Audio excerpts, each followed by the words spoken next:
ಏನು ನವೆಂಬರ್ 1 ಕರ್ನಾಟಕ ರಾಜ್ಯೋತ್ಸವ ದಿನದಂದು ಏನು ನಾಡದ್ರೋಹಿ ಸಂಘಟನೆ ಮಹಾರಾಷ್ಟ್ರ ಏಕೀಕರಣ ಸಮಿತಿ ಮತ್ತೆ ತಮ್ಮ ಹಳೆ ಖ್ಯಾತಿಯನ್ನು ತೆಗೆದಿದ್ದಾರೆ.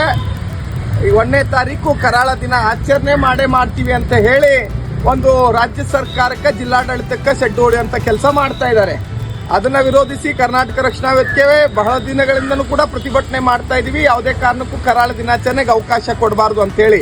ಅದೇ ಕಾರಣಕ್ಕಾಗಿ ಜಿಲ್ಲಾಡಳಿತ ಮಹಾರಾಷ್ಟ್ರ ಏಕೀಕರಣ ಸಮಿತಿಯ ಮುಖಂಡರುಗಳಿಗೆ ನೋಟಿಸ್ ಕಳಿಸಿ ಸಂಬಂಧಪಟ್ಟಂತ ಸೂಕ್ತವಾದಂತ ಕ್ರಮವನ್ನು ತಗೊಳ್ಳಿಕ್ಕೆ ಎಚ್ಚರಿಕೆ ಕೊಟ್ಟಿತ್ತು. ಆದ್ರೆ ಇವತ್ತು ಮತ್ತೆ ಬಂದು ನಾವು ಕರಾಳ ದಿನಾಚರಣೆ ಮಾಡ್ತೀವಿ, ಮಹಾರಾಷ್ಟ್ರದ ಗಡಿ ಉಸ್ತುವಾರಿ ಸಚಿವರನ್ನ ಕರೆಸಿ ಇಲ್ಲಿ ನಮ್ಮ ರಾಜ್ಯೋತ್ಸವಕ್ಕೆ ವಿರೋಧವನ್ನ ವ್ಯಕ್ತಪಡಿಸ್ತೀವಿ ಅಂತ ಏನು ಉದ್ದಟತನವನ್ನ ಪ್ರದರ್ಶನ ಮಾಡ್ತಾ ಇದ್ದಾರೆ. ಇದಕ್ಕೆ ಕರ್ನಾಟಕ ರಕ್ಷಣಾ ವೇದಿಕೆ ನಾವು ಯಾವುದೇ ಕಾರಣಕ್ಕೆ ಒಪ್ಪುವುದಿಲ್ಲ, ಸಹಿಸುವುದಿಲ್ಲ.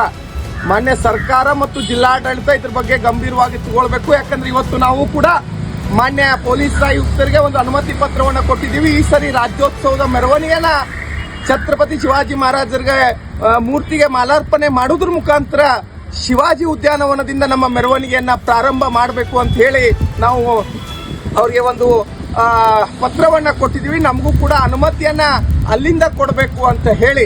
ಹಾಗಾಗಿ ಅದಕ್ಕೆ ಜಿಲ್ಲಾಡಳಿತ ಪೊಲೀಸ್ ಇಲಾಖೆಯವರು ನಮಗೆ ಸಹ ಈ ಸರಿ ರಾಜ್ಯೋತ್ಸವದ ಮೆರವಣಿಗೆಯನ್ನ ಶಿವಾಜಿ ಉದ್ಯಾನವನದಿಂದ ಪ್ರಾರಂಭ ಮಾಡಲಿಕ್ಕೆ ಅವಕಾಶವನ್ನು ಕೊಡಬೇಕು. ಯಾವುದೇ ಕಾರಣಕ್ಕೂ ಕರಾಳ ದಿನಾಚರಣೆಗೆ ಅವಕಾಶ ಕೊಡಬಾರದು.